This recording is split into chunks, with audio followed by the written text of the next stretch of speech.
Hi, everyone. So statistics. That's a very good time for you guys to get a nap. No, that's not the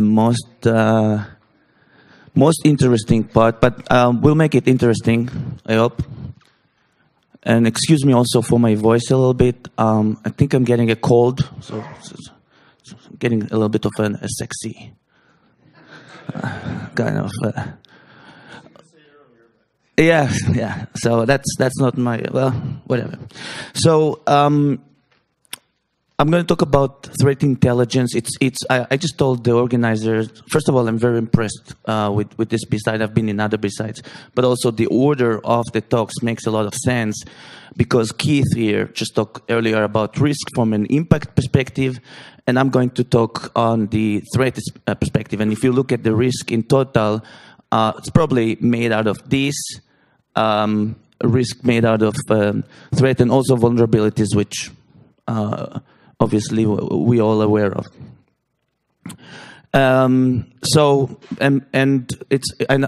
Talking about statistics, I'm kind of an anomaly because I'm originally from Israel and I live in New York, and I ended up talking here in Toronto. So, but I couldn't have this talk in US because 12 out of 10 Americans don't believe in statistics. I have other jokes, but I'm going to get myself in trouble. So what are we going to talk? So I'm a threat intelligence engineer. So I want to give you my perspective on threat intelligence first. And a disclaimer, I'm a threat intelligence engineer, not an analyst, which means that there are much smarter people than I that actually do the research and going into the dark web and monitoring the adversaries. My role is to gather all this threat information and make sense out of it. So I'm the simple, stupid guy that depends on those threat intelligence analysts. We will look at how statistics can help us with threat data. What's the problem today with threat information? Spoiler, big data.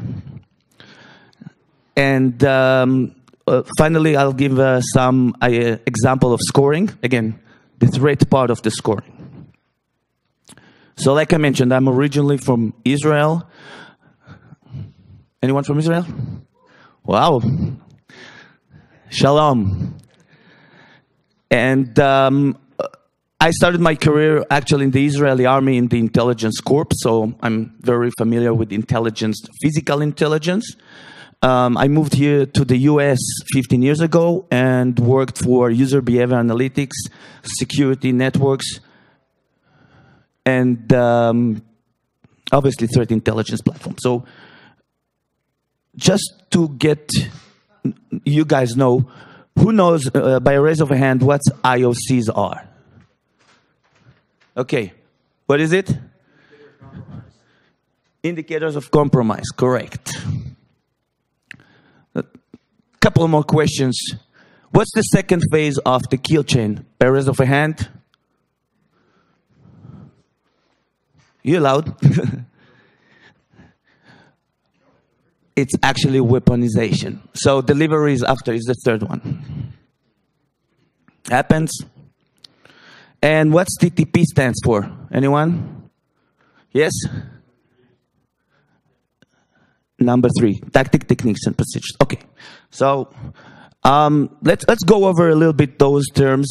I'm just trying to get a feel of the audience from an indicators of compromise perspective. What is it? Well, it's very simple. Think about a list of informations collected from incidents that most likely indicates a breach. So there are 2 types of indicators. Host base, like IP address, host base would be hash files, file names, registry keys, those kind of things. And then network are IP addresses, URL, domain, and so on. And so each one of those indicators can help us identify a breach, and they could be related to each and every phase, for example, in a kill chain. So, for example, an email address is an indicator that might relate to the delivery mechanism, spear phishing. An IP address could be related to the command and control. A hash file could be related to the malware sample, and so on and so forth. So those are little evidence, just like in any other cyber crime that can help us solve a mystery. Now, not all indicators were created equal. Anyone heard about the pyramid of pain? Right. So this is a post by a guy by name David Bianco, which is a friend, by the way, a great guy, and he realized that the adversaries have continuously trying to change their indicators so the defenders will not be able to catch them. However, the higher you go in the pyramid of pain, the harder it is for the adversary to change those indicators. So let me give you an example. Hash values for malwares are very easy to change, right? It's just simply you can add a couple of bytes and you get a different hash value. IP addresses are relatively easy to change. You go higher when you go into the network and hosts, which are the actual infrastructure used by the adversaries. Those are much more expensive and harder to change. And finally, tools are reused. Malwares have versions just like any other product. And TTP's tactic, techniques, and procedures are the behavioral indicators that we as threat intelligence analysts trying to find. So this is a rough description of what threat intelligence is. The way I like to look at it is that there's two groups. There are the good guys and the bad guys, right? The defenders and the attackers. Threat intelligence is about us, the defenders, trying to learn as much as we can about the attackers. So that's why we started with those terms as TTPs, IOCs. We're trying to get as much information as we can and make sense of it.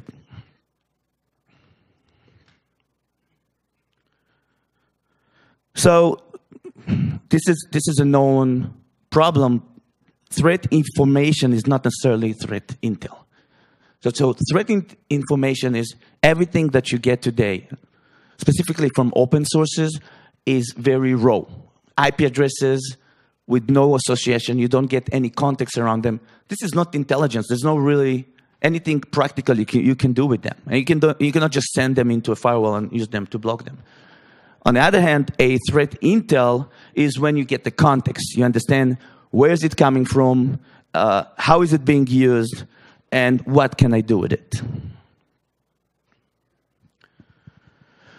And so there are a lot of vendors out there that are trying to sell us threat intelligence. And each one of them will tell you he's the best. They have the best threat information.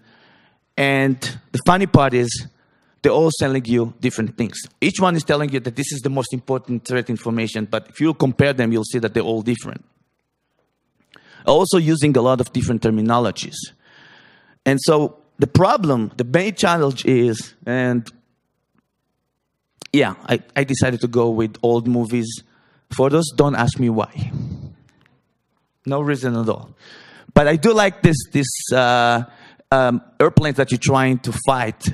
And it reminds me the concept of a threat intelligence analyst trying to fight all those data sources and make sense out of it. There's a lot of noise. A lot of things doesn't make any sense. And how do you deal with that, with this type of noise?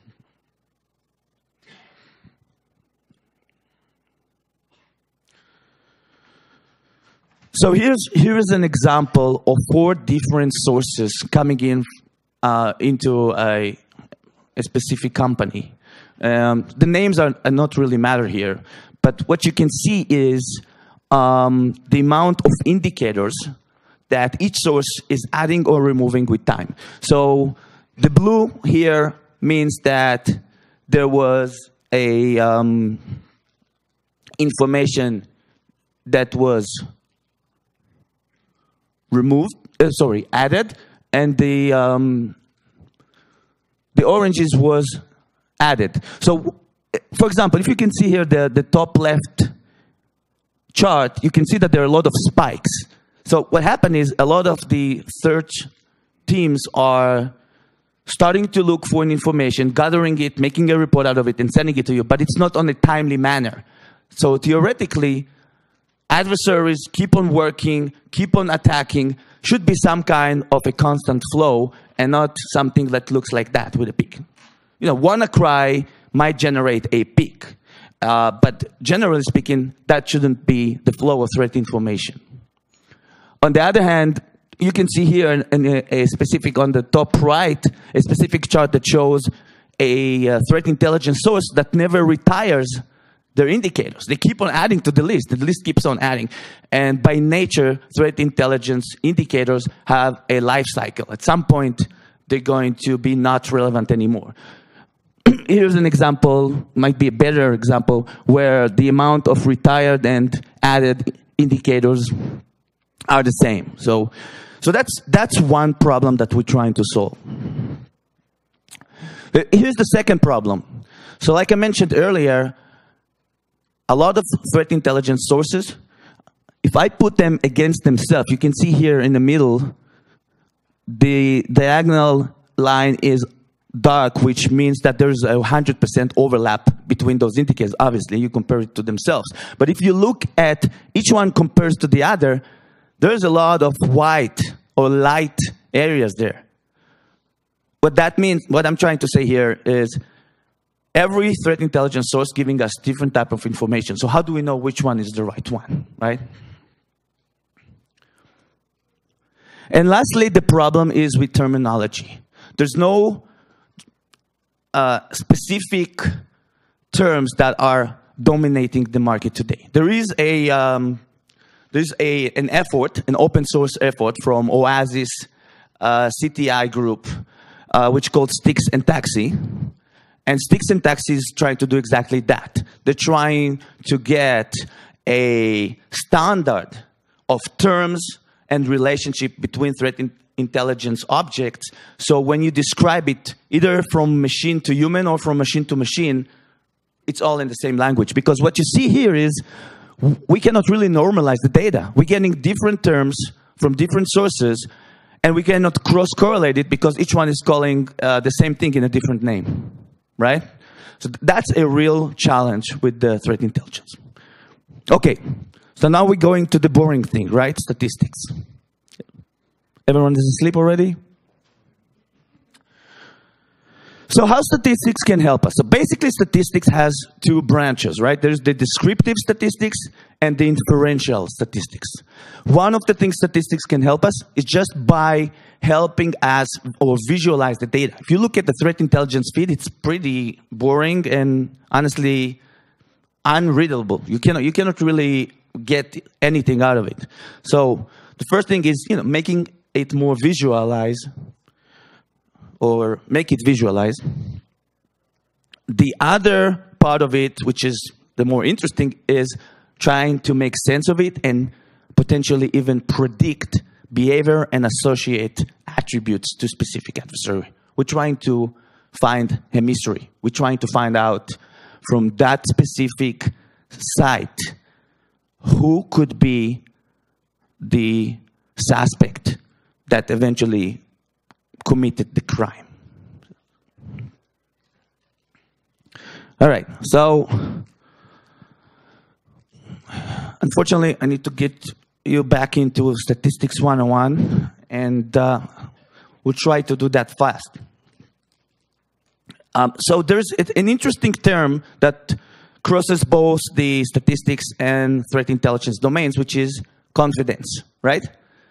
When we describe threat intelligence, there's always confidence associated with it. And Keith showed it earlier, where you can say, low, medium, high confidence on that specific impact. Same thing can go with your source. Now, it's important to understand that confidence is not impact, right? When I'm talking about impact, for example, I can say, it's going to rain tomorrow. There's going to be any how do you say that? Hurricane? No, sorry. Hurricane tomorrow, or it's tsunami, which is another beautiful word. And each one of them is a different impact. However, for each one of them, you can have different level of confidence, right? And by the way, there's another parameter here you don't see, which is relevance. Could be a hurricane tomorrow in Texas, but what do you care, right? Here in Toronto. So we're going to look at confidence. Impact was covered beautifully by the previous talk. So how we look, when we look at confidence from a statistics, that's pretty clear. It's less intuitive. It's more scientific. We're looking at confidence, and literally it's the area under the normal distribution curve. That's what it is. And anything that is on the side, it's called the p-value. And you can see here that if there's a high margin of error, we don't like high margin of error, right? We want a small margin of error.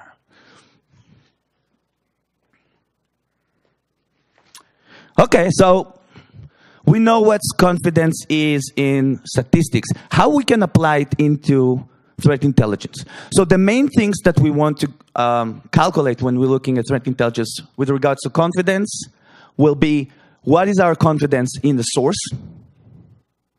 Is it someone that I trust? Is it a first eye evidence? Obviously, if I saw it, that's going to be high confidence, right? But if it's someone open source list that is somewhere for free on the internet, not sure. If it's a commercial one that I pay for it, traditionally, maybe I'll give it a little bit more confidence. Otherwise, they're going to get out of business, right?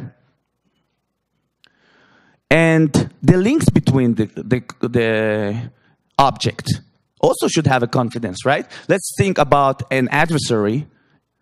Let's say ATP28 and a malware, let's say Extreme Rat. What is the confidence of this malware associated with this adversary? So the link, that this network that you're trying to build has to have some confidence as well. So this is an example of confidence. So just taking it from Statistics 101, and the question is very simple.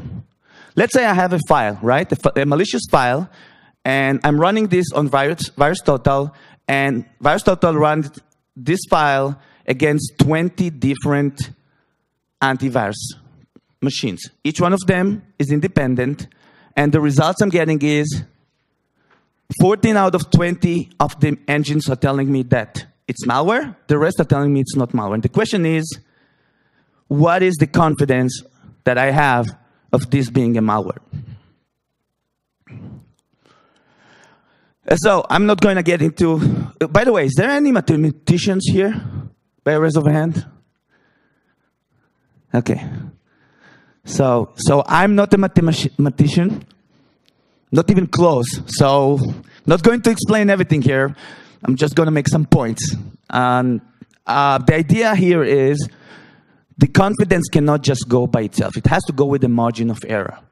Because I can say with 100% confidence that sometimes I'll get back into New York this week.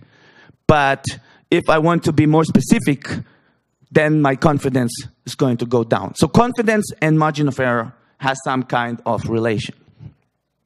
Now, using this formula of margin of error, if I'm looking at exactly the same ratio, I just ran it against 200 engines. Against 200 engines, I keep on getting the 70% ratio. All of a sudden, the margin of error is going down. That makes sense? Am I too simple or too complicated with? Good. So what is the conclusion here? Pretty simple and intuitive, but statistics shows us that size does matter. Only statistics shows us. Size does matter with statistics. All right. Next, let's look at probabilities. How we can use probability when we're looking at threat intelligence. A probability is relatively simple when it comes to what's the probability of event happening. It's number of times this event can happen divided by the total events. And if I have two events that are not related to each other, just multiplying one by the other. However, with threat intelligence, there's a lot of dependency. So we're looking at probability that has dependency.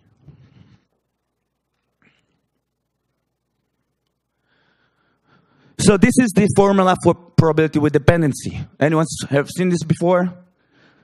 So this is the notation. Probability of event A given B equals the probability of event A plus B divided by probability of B. And now it really sounds like a statistics professor, or student better. And so if I'm looking at that, I can create a scenario where I have a delivery mechanism and exploitation. And I can look at what's the probability of me exploiting a mobile device based on that it came through a spear phishing, for example, just as an example, right? And then you can plug in the numbers and find out what is the probability. Now, another thing that you can do is if you get more information, in other words, you can find out the actual probability of A and B based on actual experiment. That's going to change the data. And my point here, I know it's kind of mathematically maybe a little bit complicated, but the point is that with time, we're going to gain more and more experience. Statistics is telling us the more and more information you get, you can get better with your predictions. Very important part with threat intelligence is correlation. The whole idea is to try to correlate, right? We correlate the threat with our SIEM. We correlate the actors with the malware. We correlate the actors with the actors. It's all about trying to correlate. So, unfortunately, not all the time it's a linear correlation, and it's not easy. But one of the things we're trying to figure out is, for example, we can look at our events coming into our SIEM, and we can use correlation in order to understand why those events are coming, or what's the chances of those events keeping on the same trend. I'm not going to get into details of all the techniques. Just to mention a few, there's a simple moving average, which is basically an average. There's a weight moving average, which gives more weight to the latest activities rather than the oldest ones, which makes sense, right? And then you can use exponential smoothing, which very relevant for threat intelligence. So from our experience, all the exponential activities related to spread of a malware, for example, or the effectiveness of a specific fix, they're more exponential than linear. And then there's seasons. Seasons are very relevant for threat intelligence because actors are people that live in countries that have holidays, and they keep on having some patterns. You can see more activities or less activity depending on where they are in their calendar. You can see even the hours. You can see the actors coming in from Russia working in the Russian time zone. You can see the actors coming in from China don't work on the Chinese New Year. We actually can see those indicators. And the next step is trying to take all those data points and somehow make sense out of them. Now, machine learning is the next step. There's a lot of ideas behind how to use machine learning in threat intelligence. Honestly, nobody's doing it today, and nobody's doing it the right way. At least a lot of people say, machine learning is a nice word for marketing people, but it's not really working today with threat intelligence. Why? Because there's still too much mess in the data. You need to organize the data before you can really make sense out of it.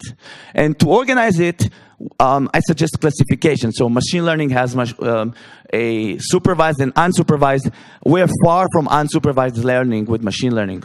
We are in here, where we can look at specific attributes relevant to the adversaries, to the specific process in the kill chain or to our internal environment, which is the best indicator, right? If I find an indicator within my SIEM, like an IP address, and that IP address is being accessed by one of my hosts, and at the same time this IP address shows up in a high fidelity as an indicator of compromise, that's a problem. All right, we're getting close to the end. I was fast. All right, so let's real close get into scoring. So this is what we do. We take all the threat intelligence, we deduplicate, normalize, aggregate it, and start to score it based on specific attributes, like the attack phase, malware families, etc. We don't look at the impact. The impact we already talked about. We look at the threat based on the threat of geographical areas, the threat of verticals. So there are specific hackers that going after FSISEC, specific hackers that going after finance, specific hackers that going only after healthcare. So if I'm in finance, I'm interested in the threat intelligence related to finance. And motivation, there's different type of motivations. Basically, you start to score even the capability of the adversaries. How well are they? How trained are they? What do I know about them that can be relevant to me? Locations, like I said, and attack vector. And finally, I come up with a score sheet. And at that point, if I have a threat intelligence platform, I can start make it actionable. I can start pushing it. One of the things you want to do, and Keith mentioned it in his talk as well, is to use a feedback loop using false positives. So if I'm having a score and I'm looking at a specific cutoff, let's say 7 and up, and from 7 and up, I think it's relevant for me, I need to check and see in reality it's going to be something like that. They're going to be false positives, going to be false negatives, and I can use that in order to improve my model. So putting it all together, we're going to end up with an actionable threat intelligence, which is driven by statistics, cross-correlated with the SIEM, and specifically using probability, confidence level, and, like I mentioned earlier, scoring. And we are more than getting close to the end. I think we are at the end.